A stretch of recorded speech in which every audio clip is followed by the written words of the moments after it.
আর এই প্রসঙ্গে কি বলেছেন রাজ্যের পঞ্চায়েত মন্ত্রী দিলীপ ঘোষ, দেখুন।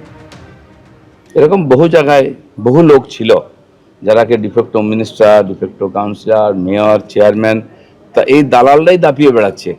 টিএমসি পার্টিটাকেও দালালরা দখল করেছে, আর পুরো পশ্চিমবঙ্গকে দখল করে লুটপাট করেছে। মানুষ ভয়ে চুপ করেছিলেন, মুখ খুলতেন না। পুলিশও জানতো, পুলিশের হিম্মত ছিল না এদের গায়ে হাত দেয়। এখন সব সামনে আসছে এবং তার বিচার হবে। কালীচরণ বন্দ্যোপাধ্যায়ের রক্ষাকর্তা কে? গতকাল আদালতে সওয়াল জবাবে এই প্রশ্নটাই বারবার সামনে উঠে আসে। আদালতে সরকারি আইনজীবী প্রশ্ন তোলেন, কালীচরণের রক্ষাকর্তা কে? তার রক্ষাকর্তা পর্যন্ত পৌঁছতে হবে। কালীর মাথায় কার হাত রয়েছে তার কাছে পৌঁছতে হবে। এই টিম ওয়ার্কে যারা জড়িত তাদের সম্পর্কে বিস্তারিত জানতে হবে। শুক্রবার সরকারি আইনজীবী আদালতে সওয়াল করেন, কালীচরণ যা করতেন তা পুরো টিম ওয়ার্ক। যেখানে অনুমোদন দেয়া যাবে না সেখানে কালীচরণ অনুমোদন করিয়ে দিতেন। যে সমস্ত বিল্ডিং এর প্ল্যান অনুমোদন হয়েছে সেগুলো চিহ্নিত এবং পরীক্ষা করার প্রয়োজন আছে। কালীচরণ বন্দ্যোপাধ্যায়ের আইনজীবী বলেন, কালীচরণ বন্দ্যোপাধ্যায় থেকে যে নথি বাজেয়াপ্ত করা হয়েছে তা পাবলিক ডোমেনেই আছে। তার কি ভূমিকা? বেশ কিছু অভিযোগের প্রেক্ষিতে গ্রেফতার আরও এক প্রাক্তন তৃণমূল কাউন্সিলর। অভিযুক্ত কলকাতা পুরসভার 104 নম্বর ওয়ার্ডের প্রাক্তন তৃণমূল কাউন্সিলর তারকেশ্বর চক্রবর্তী। 23 তারিখ থানায় অভিযোগ হয় প্রাক্তন তৃণমূল কাউন্সিলরের বিরুদ্ধে। অবশেষে সার্ভে পার্ক থানার পুলিশ প্রাক্তন তৃণমূল কাউন্সিলরকে গ্রেফতার করে।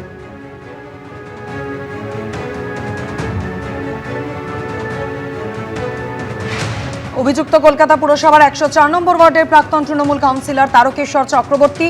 23 তারিখ থানায় অভিযোগ দায়ের হয় প্রাক্তন তৃণমূল কাউন্সিলরের বিরুদ্ধে এবং অবশেষে সার্ভে পার্ক থানার পুলিশ প্রাক্তন তৃণমূল কাউন্সিলরকে গ্রেফতার করে। একদিকে যেমন উদ্ধার কাজ চলছে, অন্যদিকে আহতদের চিকিৎসা চলছে এসএসকেএম হাসপাতালে। অন্যদিকে এখনো পর্যন্ত যাদের মৃত্যু হয়েছে, হাহাকার তাদের পরিবারে। শনিবার বাড়ি ফেরার কথা থাকলেও শেষ পর্যন্ত ফিরল তার নিথর দেহ। তারাতলা কাণ্ডে মৃত্যু হয়েছে শ্যামনগরের শ্রমিক সুমন কর্মকারের। পরিবারের দাবি, প্রতিদিনের মতোই কাজের উদ্দেশ্যে তারাতলায় গিয়েছিলেন তিনি। দুর্ঘটনার পর থেকে তার কোনো খোঁজ পাওয়া যাচ্ছিল না। অবশেষে বৃহস্পতিবার গভীর রাতে পরিবারের কাছে খবর আসে। পরিবার সূত্রে জানা যায়, দুর্ঘটনায় দেহ এতটাই ক্ষতবিক্ষত হয়ে গিয়েছিল যে প্রথমে তাকে শনাক্ত করা সম্ভবই হয়নি। পরে হাতের আঙুলে থাকা আংটি দেখে পরিবারের সদস্যরা তার পরিচয় নিশ্চিত করেন। সুমন কর্মকারের মৃত্যুর দুঃসংবাদ পৌঁছতেই পরিবারে নেমে আসে শোকের ছায়া। কান্নায় ভেঙে পড়েন স্ত্রী সহ আত্মীয় স্বজন।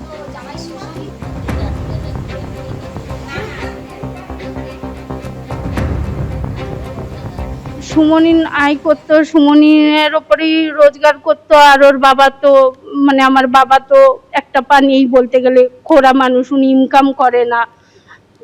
ওইভাবেই সংসার চলতো আমাদের।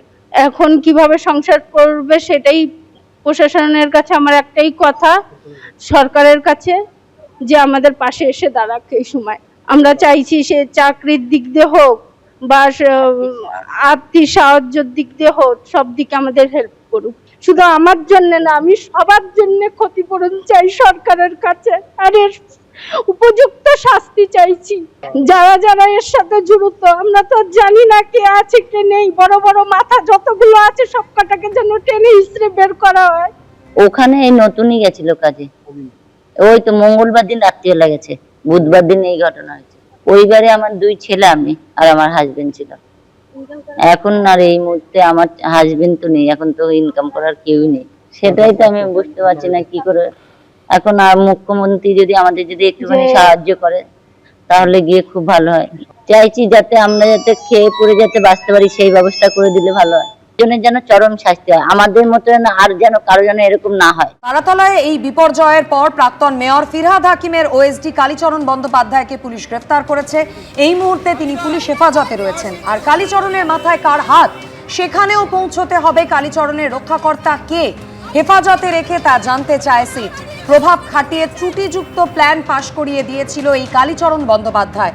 গতকালই আদালতে অভিযোগ করেন সরকারি আইনজীবী সৌরিন ঘোষাল। আমরা যেটা বললাম যে এই লাইসেন্সটা প্রকিউর করতে কালীচরণ ডাইরেক্টলি ইনভলভ ছিলেন, উনি বের করেছেন। এরকম ঘটনা আরও উনি ঘটিয়েছেন এবং সেটাই আমরা কোর্টকে বলেছি যে উনি, ওনার মাথায় কে ছিলেন, কালী যে তার রক্ষাকর্তা কে, কালীর মাথায় কার হাত ছিল, এইটা আমরা কোর্টকে বলেছি।